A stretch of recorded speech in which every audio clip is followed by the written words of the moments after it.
Subscribe कीजिए scholar elite channel को और बेल आइकॉन को दबाइए लेटेस्ट एजुकेशनल वीडियो सबसे पहले देखने के लिए। हेलो फ्रेंड्स, आपका स्वागत है स्कॉलर एलाइट में। मैं ब्रजेश आपको यहाँ पर आज जो है जीएस टेस्ट सीरीज पढ़ाने जा रहा हूँ, यानी कि जनरल साइंस टेस्ट सीरीज का पार्ट 26 बताने जा रहा हूँ, जो कि एएलपी टेक्नीशियन ग्रुप डी और आरपीएफ एसआई कांस्टेबल दोनों के लिए इम्पोर्टेंट है। जिसके अंतर्गत जो हम पढ़ने वाले हैं वो हम पढ़ने वाले हैं फिजिक्स, केमिस्ट्री और लाइफ साइंस के क्वेश्चंस। तो चलिए शुरू करते हैं आज का पहला क्वेश्चन। पहला क्वेश्चन जो है वो है कि कलम बांधना किसमें अधिक सफलतम होता है। तो जो कलम बांधते हैं यानी कि पेड़ से रिलेटेड एक यहाँ पे प्रश्न है कि किसी एक आम के टहनी में कुछ करके उसको दो चीजों को जोड़ के उसमें जो है कलम बांध दिया जाता है, उससे एक नया पेड़ बन जाता है। तो ये किस में अधिकतम सफलतम है? तो ये जो सफल होता है ये होता है आपका द्विबीजपत्री में। किसमें? द्विबीजपत्री में ये आपका सफलतम माना जाएगा। तो इसका आंसर हो जाएगा ऑप्शन नंबर ए। अगला प्रश्न है कि प्लास्टिक तथा पॉलिथीन जो होती है कि पुनर्चक्रण के दौरान उत्पन्न कैंसर जनित रसायन कौन सा होता है? तो वो होता है यहाँ पर अगर हम बात करें तो डाइऑक्सिन व फ्यूरेन होता है। तो इसका जो आंसर हो जाएगा ऑप्शन नंबर डी वाला। अगला प्रश्न है कि निम्न में से किस गैस का पृथ्वी पर अधिकतम प्रतिशत है? नाइट्रोजन, ऑक्सीजन, आर्गन और हाइड्रोजन। तो यहाँ पे बहुत ही सिंपल सा है, इसका आंसर है नाइट्रोजन। नाइट्रोजन हमारे पृथ्वी पर सबसे ज्यादा देखने को मिलेगा, तो इसका आंसर है नाइट्रोजन। अगला जो प्रश्न है, अगला प्रश्न आपको देखने को मिल रहा है कि एसआई यूनिट क्या होती है? ग्रेविटेशनल कांस्टेंट यानी कि गुरुत्वीय नियतांक की एसआई मात्रक यहाँ पे पूछा जा रहा है। तो वो होता है न्यूटन मीटर स्क्वायर पर केजी स्क्वायर, यानी कि न्यूटन मीटर स्क्वायर पर केजी स्क्वायर। तो इसको जो है इस फॉर्म में लिखा गया है न्यूटन मीटर स्क्वायर और केजी इनवर्स टू। तो ये जो अगर ये है जैसे कि इसको आप ऐसे समझो nm square upon KG square होता है, लेकिन जब इसको ऊपर लाएंगे तो ये केजी माइनस 2 हो जाएगा। तो इस तरीके से जो है यहाँ पर इसको डोनेट किया गया है। तो यहाँ पर अगर हम बात करें तो ऐसा ही मात्रा क्या हो गया? Newton metre square KG inverse में आपको 2 मिलने वाला है। अगला जो प्रश्न है, अगला प्रश्न है कि एक गेंद ऊर्ध्वाधर ऊपर की ओर फेंकी जाती है तो गुरुत्व के कारण त्वरण क्या होगा, यानी कि गुरुत्वीय त्वरण कैसा होगा? जैसे कि मान लीजिए ये एक बॉल है, इसको आपने ऊपर की तरफ फेंका, यहाँ पे पहुंच गई, तो अब इस पे जो त्वरण काम करेगा तो कैसा काम करेगा? तो त्वरण जो है नीचे की तरफ यानी कि विपरीत दिशा में काम करेगा। तो देखिए ऑप्शन क्या है कि दिशा उसकी गति के विपरीत होगी। बिल्कुल सही, फर्स्ट वाला ही ऑप्शन एकदम सही है। इसका आंसर विपरीत दिशा में जाएगा। तो इसका आंसर है कि उसकी जो दिशा होगी वो गति के विपरीत होगी। अगला जो प्रश्न है यहाँ पर कि ध्वनि तरंग की प्रकृति कैसी होती है? अनुप्रस्थ, अनुदैर्घ्य, विद्युत चुम्बकीय या फिर भूकंप तरंगीय। तो जो ध्वनि तरंग होती है वो होती है अनुदैर्घ्य। आपको आवाज सुनने के लिए बहुत ही धैर्य रखना पड़ेगा। तो इस तरीके से आप याद रख सकते हो कि आवाज सुनने के लिए आपको बहुत धैर्य रखना पड़ेगा, तो ध्वनि तरंगी हो जाएंगी अनुदैर्घ्य। अगला जो प्रश्न आपको देखने को मिलेगा वो है कि भूकंप सामान्यतः किसके पश्चात आते हैं? जो भूकंप होते हैं किसके पश्चात आते हैं? रेन या फिर शॉक्स के बाद या फिर तूफान के बाद या फिर लाइटिंग यानी तड़क जो होता है बिजली गिरती उसके बाद। तो ये आते हैं शॉक्स के बाद भूकंप यहाँ पर आपको देखने को मिलेंगे। अगला प्रश्न है तारे गतिहीन प्रतीत होते हैं क्योंकि यह उसकी चाल जिसके पृथ्वी से गति करती है उसके साथ करती है। किस कारण से? या बिल्कुल गति नहीं करते हैं तारे, यानी कि गति ही नहीं करते हैं, पृथ्वी से बहुत दूर होते हैं और इनकी चाल अत्यधिक धीमी होती है। तो इसका आंसर है कि ये पृथ्वी से बहुत ही दूरी पे होते हैं, जिस कारण से आपको समझ में नहीं आता है। अगला जो प्रश्न है कि प्लास्टिक और रबर क्या है? आखिर प्लास्टिक और रबर है क्या? आवेशित पिंड है, चालक है, अचालक है या फिर इनमें से कोई नहीं। तो प्लास्टिक और रबर मेनली आपने देखा होगा कि बिजली के जो काम होते हैं इलेक्ट्रिसिटी में, जो वायर वगैरह होती है उसकी कोटिंग वगैरह की जाती है प्लास्टिक और रबर से, तो ये इंसुलेटर का काम करते हैं। अचालक यानी कि इंसुलेटर का काम करेंगे। तो आंसर हो जाएगा इंसुलेटर। अगला जो प्रश्न देखने को मिल रहा है, अगला प्रश्न है कि एक विद्युत अपघट्य सेल में वह इलेक्ट्रोड जिसे बैटरी के धनात्मक टर्मिनल से संयोजित किया जाता है उसे कहते हैं, क्या कहते हैं? एनोड, कैथोड या फिर एंटी नोड या इनमें से कोई नहीं। तो जो धनात्मक सिरे में लगता है उसको हम एनोड कहते हैं। पॉजिटिव माइनस होता है तो यहाँ पर एनोड लगता है और यहाँ पर कैथोड लगता है। तो इस तरीके से जिसको याद रख सकते हो आप। अब देखिए, आप लोग बोल रहे होंगे कि कैथोड तो सी से होता है, लेकिन यहाँ पे मैंने के लिखा है, तो भैया आप इसको जो है अपने हिसाब से याद कर सकते हो। मैंने जो है ए के हिसाब से याद किया हुआ है, आप लोग उसको ए सी के हिसाब से याद कर लो। जैसे आपको याद करना है वैसे आप कर लो कि ए से एनोड है तो एनोड तो हमेशा पॉजिटिव में ही जाएगा, और सी से जो है आपका इसको कैथोड ले लो या के से कैथोड ले लो। इस तरीके से मैंने यहाँ पर याद किया हुआ है। चलिए आगे बढ़ते हैं कि पसीना आने पर ठंडेपन की अनुभूति होती है किसके द्वारा? चालन के द्वारा, विकिरण के द्वारा, संवहन के द्वारा, या फिर बाष्पोत्सर्जन के द्वारा?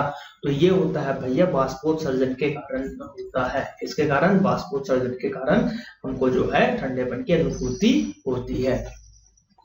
अगला प्रश्न है कि फ़ारेनहाइट पैमाना दो स्थिर बिंदुओं को कितने भागों में विभाजित कर सकता है? यानी कि जो फ़ारेनहाइट पैमाना होता है वो दो बिंदु को कितने भागों में करेगा? 180, 212, 100 या फिर 32? तो ये करेगा भैया 180 मतलब पार्ट्स में डिवाइड इसको करेगा। अगला प्रश्न है कि तारपीन का तेल का शुद्धिकरण कैसे किया जाता है? कम दाब पर आसवन द्वारा, प्रभाजी आसवन द्वारा, भाप आसवन द्वारा और साधारण आसवन द्वारा। तो अगर आपने हमारा केमिस्ट्री का डिटेल वीडियो देखा होगा जो मैं पढ़ा रहा हूँ, पार्ट 11 तक डल चुके हैं, तो अगर आपने उनको देखा होगा तो ये क्वेश्चन आपने देखते साथ बन गया होगा आपसे, क्योंकि मैंने बहुत अच्छे से समझाया था। तो तारपीन का तेल का जो शुद्धिकरण होता है वो होता है भैया भाप आसवन के द्वारा। इसके द्वारा?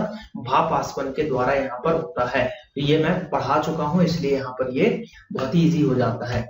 अगला प्रश्न है कि प्रोटीन का मुख्य संरचनात्मक लक्षण क्या है? एस्टर आवंध या फिर ईथर आवंध या फिर पेप्टाइड आवंध या फिर उपयुक्त सभी? तो प्रोटीन का पूछा जा रहा है कि मेन स्ट्रक्चरल फीचर क्या होता है, तो वो है भैया पेप्टाइड आवंध। ठीक है, पेप्टाइड जो है लिंकेज उसका मेन फीचर होता है।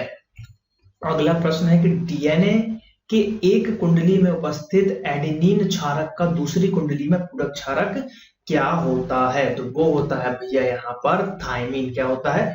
थायमिन यहाँ पर होता है। तो इसका आंसर हो जाएगा थायमिन यानी कि डी। अगला प्रश्न है एस्कॉर्बिक एसिड यानी कि एस्कॉर्बिक अम्ल या एस्कॉर्बिक एसिड किसको कहा जाता है? विटामिन सी को, विटामिन ए को, विटामिन डी को या विटामिन बी को? तो एस्कॉर्बिक एसिड जो है विटामिन सी को कहा जाता है। और विटामिन सी की कमी से कौन सा रोग होता है? स्कर्वी रोग भी विटामिन सी की कमी से ही होता है। और बी की कमी से कौन सा होता है? अगर विटामिन बी की बात करें तो बी की कमी से होता है बेरी बेरी रोग। कौन सा? बेरी बेरी रोग होता है। डी की कमी से जो है रिकेट्स हड्डियों की बीमारी हो जाती है। ए की कमी से रतौंधी होती है, अंधापन, शाम को नहीं दिखाई देता। तो ये जो है विटामिन से रिलेटेड क्वेश्चन है जो एग्जाम में पूछे जाते हैं। अगला प्रश्न है निम्न में से कौन प्राकृतिक बहुलक नहीं है? प्राकृतिक बहुलक नहीं है यानी कि नेचुरल पॉलीमर मतलब पॉलीमर नहीं है। स्टार्च, सेलुलोज, ग्लिप्टन या फिर ग्लाइकोजन। तो नेचुरल पॉलीमर जो नहीं है वो है भैया यहाँ पर ग्लिप्टन। बाकी देखिए सेल्यूलोज है, स्टार्च है और ये जो है ग्लाइकोजन, ये सब जो है नेचुरल प्रकृति के हैं।